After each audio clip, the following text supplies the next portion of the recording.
This episode is brought to you by Hasa. Liquid is clearly better. Liquid chlorine is the highest purity, works immediately, has no added cyanuric acid or calcium, and it will leave your pool safe, clean, and clear. And by the Bottom Feeder professional grade battery powered vacuum system. It sucks to clean pools, so cleaning pools sucks less. Get $100 off with code DVB100. This episode is brought to you by Skimmer, the #1 pool service software in North America. With Skimmer, you can streamline your schedule, grow your revenue, and keep your customers coming back with 5-star service. Whether you're a one-person operation or an established team, Skimmer is your partner in success. Visit getskimmer.com/poolguy to try Skimmer for free for 30 days. The Pool Guy Podcast Show. The Pool Guy Podcast Show. The Pool Guy Podcast Show.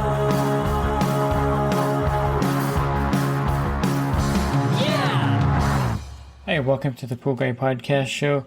Here are some things to keep in mind in the summer as far as pool care goes to make your life easier. And of course, summer adds a whole new wrinkle to pool care. And I'll go over some things to keep in mind or some things you should have in place during the summer season. Are you a pool service pro looking to take your business to the next level? Join the Pool Guy Coaching Program. Get expert advice, business tips, exclusive content, and get direct support. From me, I'm a 35-year veteran in the industry. Whether you're starting out or scaling up, I've got the tools to help you succeed. Learn more at swimmingpoollearning.com. In my service area, things have changed pretty dramatically over the last 4 or 5 years as far as when the summer season actually begins. It used to start late April. I can remember these days clearly where it was really hot out and people were using their pools already. On Memorial Day weekend, it was very common for people to have pool parties. But recently, in the last few years, May has been pretty mild actually. It almost still feels like fall or winter in some days, where the temperature doesn't get above 60 during the day and at nighttime it drops back into the 50s.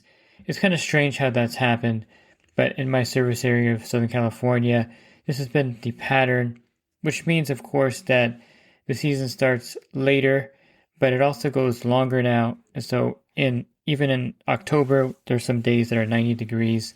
And truthfully, in California, you can't really predict the weather because earlier this year, in February, we had some 90-degree days also, and in March as well. I think we even had 100-degree weather a whole week where we were in the 90s or 100 in March.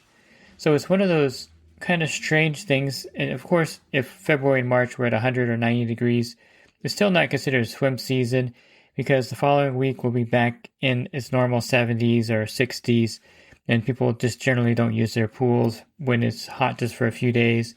So since our season starts later, I would say in summer for us here would be June 1st all the way through the end of September, which is interesting because the way the schools are set up now, they actually start school at the beginning of August. I think the first week or so of August is when school starts here in my area, which means that most families will stop using their pool when the kids go back to school. And it's a really short season now in California where you have maybe June, July, and August, a 3-month season if you're using the calendar when school starts as your gauge. When in the past, it used to be May all the way to September was our season. So we went from a 5-month season down to about a 3-month season where the pool has a potential of being used quite a bit during the summer.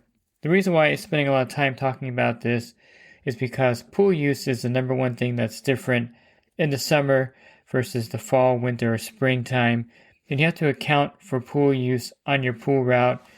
And it has to be something that you can manage because heavy pool usage is a big concern when it comes to chemistry, balancing the water in the hot water.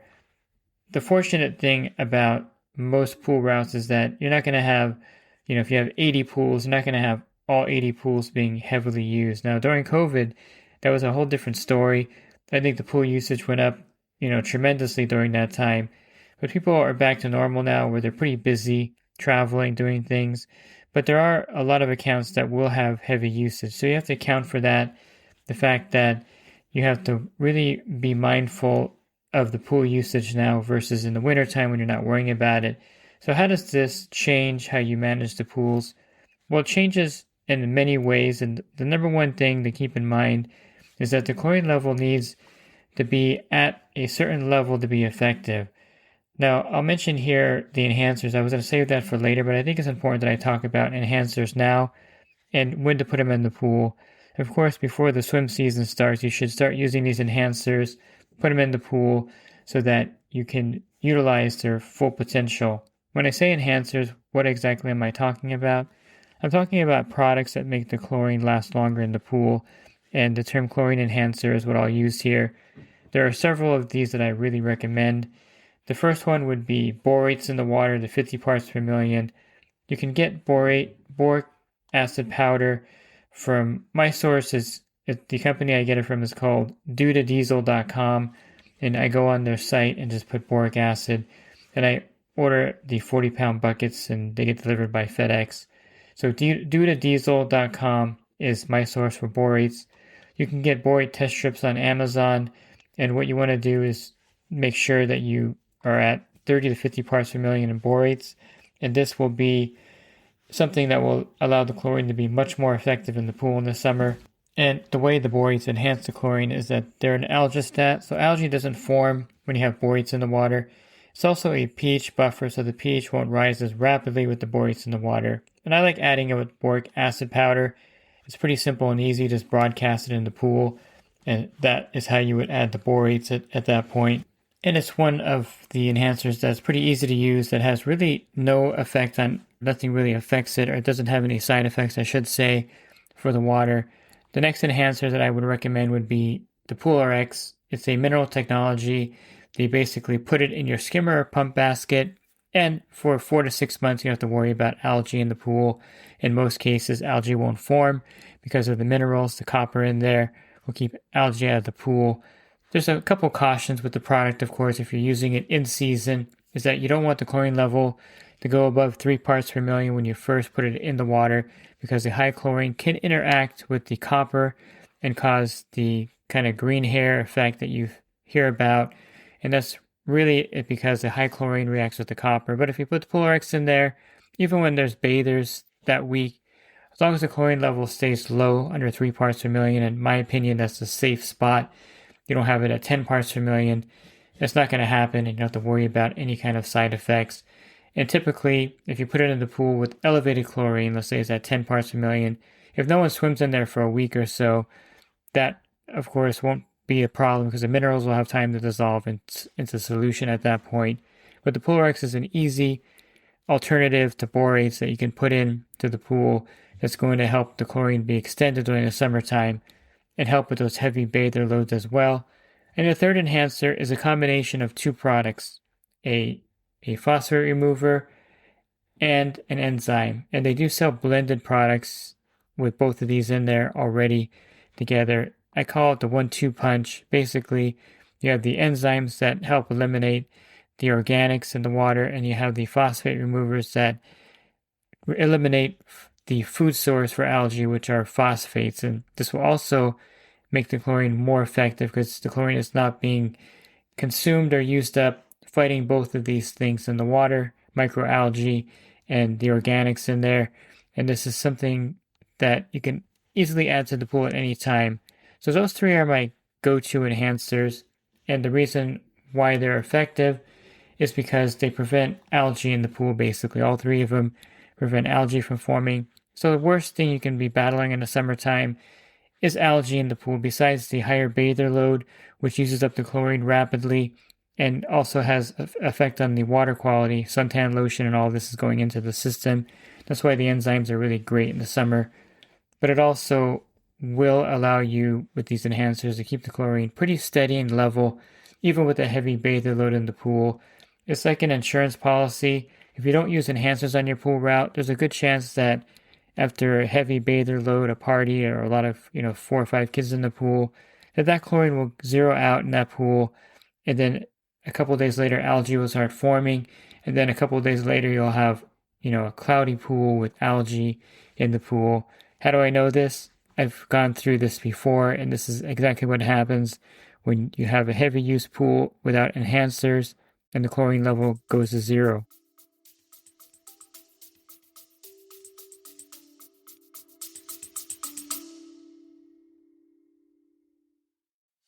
And the Pool Guy Podcast Show has teamed up with UPA to bring you affordable, reliable liability insurance starting at just $64 a month.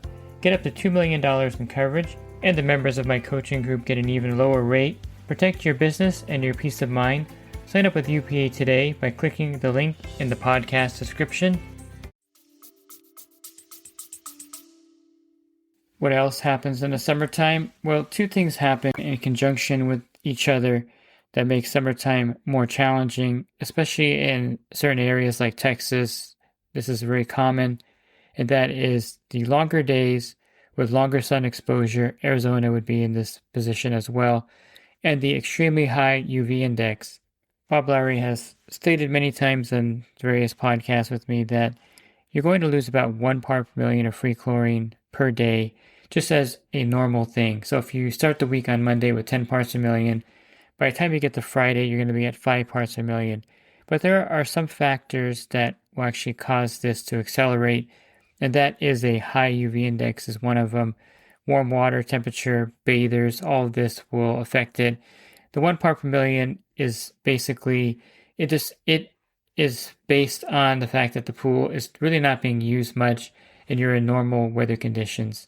So if you have a high bather load, warm water from the sun heating it up, and then you have a high UV index, that free chlorine level is going to drop much more rapidly than 1 part per million. I had someone email me from Texas one time, and he had a 30,000 gallon pool, and he was putting in like 1.5, 2 gallons of liquid chlorine daily in the peak of summer.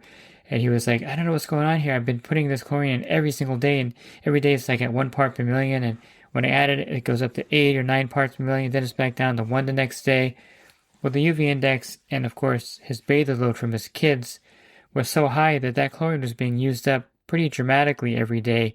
And this is not unheard of in those areas where the UV index is really high and you have long summer days, that the chlorine level does not hold in the pool really well. And that, again, why the enhancers are definitely important in those situations. But it's not anything unusual. There's no water leak. There's nothing wrong with your cyanuric acid level. It's just the fact that the chlorine is being used up, because even if you have cyanuric acid in there, it slows down the degradation from the sun's UV rays, but it doesn't stop it. It's not like a force field. The cyanuric acid, I think people have this impression that it's like this blue force field across the pool, and then the sun's UV rays bounce right off of it. In reality, the higher the UV index, the quicker the chlorine is still going to burn off in the pool. It just slows down the burn rate. It doesn't eliminate it entirely. So keep that in mind, that in the summertime, that 1 part per million per day equation kind of goes out the window, and you may be losing 2 or 3 or 4 parts per million per day, depending on, of course, the use of the pool, UV index, and the water temperature in that pool. I will say this, that the 7.5% formula that Bob Lowry preached before in the past, and still is something that we use in the industry to some extent as a minimum gauge of how much free chlorine should be in the water. So I should say that if you have a pool with a cyanuric acid at 100 parts per million, you would need to keep the free chlorine at 8 parts per million per day. If you had a pool with 80 parts per million of cyanuric acid, and you just multiply that by 7.5%, you would need to keep 6 parts per million of free chlorine in the pool each day. Now, the nice thing about the enhancers, and Bob Lowry only had borates as part of his formula, but I'm almost positive that you can extend this part of the equation out to cover the other two types of enhancers that I mentioned here, because they do have a similar effect that borates have in the water. But with Bob Lowry's theory that the borates are helping enhance the chlorine, that percentage goes to 5%. So if you use that percentage, if you had 100 parts per million of cyanuric acid in the pool, you would just need to keep 5 parts per million of free chlorine in the pool. So the enhancers kind of pay for themselves by saving chlorine usage and dosing. You won't have to add as much chlorine to the pool with the enhancers. But I will say that they do help, and they're a great insurance policy. I can't tell you how many times I've been to a pool where they had it heated to 90 degrees, didn't tell me they were having a party. I had the borates in there at 50 parts per million, and the chlorine zeroed out. And when I got there, I read 0 chlorine, but the pool looked fine. It didn't even look like it was cloudy, or actually it looked like it still had chlorine in it, but it didn't because it got zeroed out. But the borates at 50 parts per million kept the algae from forming in the pool, kind of giving me a grace period to get the chlorine level back up. And that's why it's so crucial, because one thing in the summer is the heat. Just about every part of the country in the summer heats up, and this is definitely uncomfortable to work in. What makes it even more uncomfortable is the fact you get to a pool and it's completely covered in algae, and you're spending an extra 15 minutes there with a 6-inch steel brush, brushing the pool down, treating it for algae, and then you get to a pool later in the day and the same thing happens. And so you have 3 or 4 pools that you're brushing and fighting algae in. That's going to wear you out. You multiply that by 5 days a week, and your summer becomes very long and very tiring. But with the enhancers, you can eliminate a lot of that extra labor and extra worry, as that will allow the chlorine to be much more effective in the pool. One last thing I should mention is that in the summer, customers notice they have a pool. It may sound like a no-brainer, but most of the year you're coasting. The customer is just paying you, and they don't never go in their backyard. This is kind of very common here, from maybe late October all the way through till March. The customers just don't know they have a pool, basically. And so no one bothers you. You don't have any issues with customers complaining. But in the summertime, the complaints increase by like 1,000%. So if there's a pool that's dirty or has algae in it, I remember this one, and I mentioned this before. I got a call from a customer in July that his pool had algae in it. He was complaining, and he wanted me there right away to treat it. So I get to the pool. I thought it was an emergency, because sometimes it really is an emergency and the pool's covered with algae. I get there and I see literally maybe a 3-inch sliver of algae, mustard algae, on one of the pool steps. And, he was calling and complaining and just basically, wanting this taken care of because it was an emergency. And it was like a little sliver of algae. It didn't bother me too much because I felt a little more relief than anything. Yes, it bothered me that he called me out there for something as trivial as that. But those calls aren't usually trivial in the summertime. And you're going to get a lot more of these calls about algae in the pool not looking good. There's a party coming up the next weekend. They want the pool looking great. All of these things will multiply in the summertime. So you have to be ready for this and have the mindset that in the summer, you're going to have to really turn it up, and you're going to have to be on in the summer for all of these different variables: the higher bather load, the longer days, the high UV index, the heat, and more customer calls and more parties in the summer. And thankfully here, our season has kind of shortened a little bit because of the weather change and the early start of the school year. But every service area is different. And of course, pools can be used year-round here, basically, if they need it, if they wanted to be. And our seasons have definitely extended past September. Used to be like after Labor Day, the pool use dropped off like a rock. But there's still a lot of pool use after Labor Day here all the way into October. It's just one of those things where the season has changed a little bit. But summer is still hitting every year. And these problems of summertime are very common. And they're usually the same everywhere across the nation. And it's something to be aware of, that summertime definitely is a little bit different than other times during the year. If you're looking for other podcasts, you can find those by going to my website, going to the banner, and clicking on the podcast icon on top. And from there, you'll have a menu of over 1,900 podcasts to download and listen to at your leisure. And if you're interested in the coaching program, you can learn more at poolguycoaching.com. Thanks for listening to this podcast. Have a great rest of your week, and God bless. This episode is brought to you by HASA, providing products that deliver clean, healthy water for every aspect of everyday life. The bottom feeder battery-powered vacuum system, portable, powerful, and only weighs 12 pounds. And Skimmer. Get Skimmer, America's #1 pool service software. Podcast listeners can try Skimmer for free at getskimmer.com/poolguy.